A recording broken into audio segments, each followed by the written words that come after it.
40이 넘어가면서 이런 생각 한 번쯤 해보셨을 겁니다. 예전이랑 비슷하게 먹는데 이제는 숨만 쉬어도 살이 찌는 것 같다. 우리는 보통 이걸 나이 들어서 대사량이 떨어졌나 보다 한마디로 정리하고 넘어갑니다. 그런데 이 설명만으로는 지금 몸에서 벌어지고 있는 변화를 다 설명할 수 없습니다. 나이가 들수록 살이 잘 붙는 데에는 겉에서는 보이지 않는 지방이 조용히 늘어나고 있다는 사실. 오늘은 바로 그 지점, 나이와 체중 사이에 실제로 무슨 일이 일어나는지부터 차근차근 풀어보겠습니다. 우리가 나이 이야기를 꺼낼 때 자주 듣는 말이 있습니다. 나이 들면 대사가 느려진다. 기초 대사량이 어느 정도 줄어드는 건 맞습니다. 하지만 최근 연구를 보면 단순히 대사가 떨어졌다만으로 설명하기엔 부족한 부분이 있습니다. 나이가 들면서 특히 눈에 띄게 늘어나는 건 바로 내장지방입니다. 내장지방은 손으로 잡히는 뱃살이 아니라 뱃속의 장기들 사이에 끼어 있는 지방입니다. 간, 장, 췌장 주변에 끼어 있으면서 겉에서는 잘 보이지 않지만 염증 물질을 계속 내보내고 혈당 조절과 혈관, 근육, 심장, 뇌 건강에 모두 영향을 줍니다.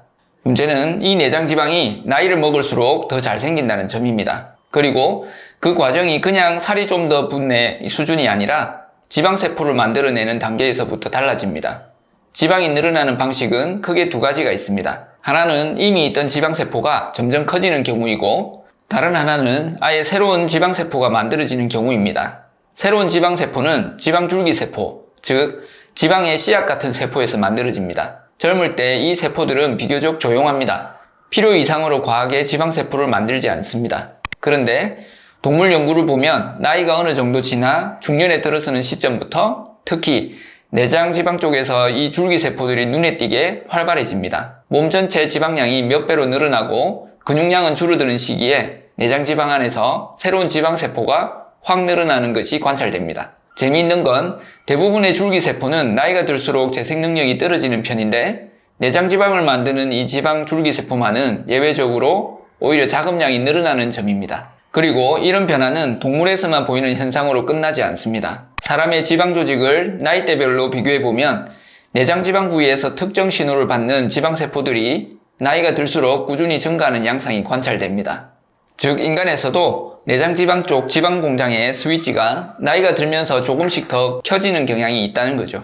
그럼 이 지방 줄기 세포를 깨우는 신호는 뭘까요? 나이가 들수록 호르몬 환경이 바뀌고 몸 전체의 아주 낮은 수준의 염증 상태가 오래 유지되는 경우가 많습니다. 이 과정에서 지방세포 표면의 특정 수용체와 신호단백질들이 영향을 받는데 이 신호가 지방줄기 세포에게 새 지방세포를 더 만들라라고 하는 지시를 하는 역할을 합니다. 쉽게 생각하면 젊을 때는 비교적 잠들어 있던 지방의 씨앗세포들이 중년 이후에는 몸 안에 여러 신호를 받으면서 이제 일할 시간이다 라는 메시지를 점점 더 많이 받게 되고 그 결과 내장지방 쪽에서 새 지방세포가 계속 추가된다는 겁니다. 이 시기에 같이 일어나는 변화들이 있습니다. 근육량이 줄고 기초대사량이 떨어지고 혈당이 잘 오르내리고 인슐린 저항성이 생기기 쉬워집니다. 우리가 일상에서 살이 잘 안 빠진다, 배가 나온다는 인식 뒤에는 실제로는 이런 변화들이 겹쳐져 있는 셈입니다. 그럼 여기서 한 가지가 분명해집니다. 이건 단순히 나이를 먹었기 때문만으로 설명할 수 있는 문제는 아니라는 점입니다.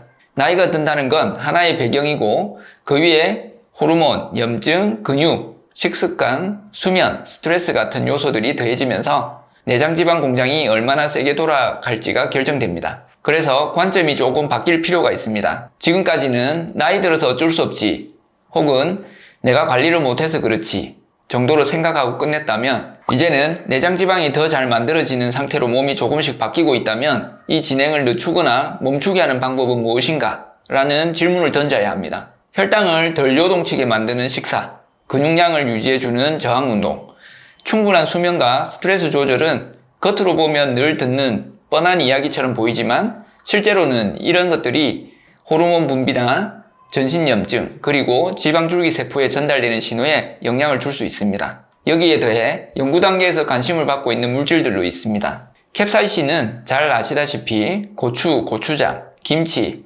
양념 등에 널리 들어있는 성분인데 실험실과 사람을 대상으로 한 연구들에서 이 성분이 몸의 열 생산을 조금씩 늘리고 에너지 소비와 지방 연소를 소폭 올려줄 수 있다는 결과들을 보고하고 있습니다. 국내의 연구들을 보면 한국인처럼 매운 음식을 자주 먹는 성인을 대상으로 캡사이신이 들어간 식사를 했을 때 그렇지 않은 경우에 비해 칼로리 소모가 약간 증가하거나 식욕이 일시적으로 줄어드는 경향이 관찰되기도 합니다.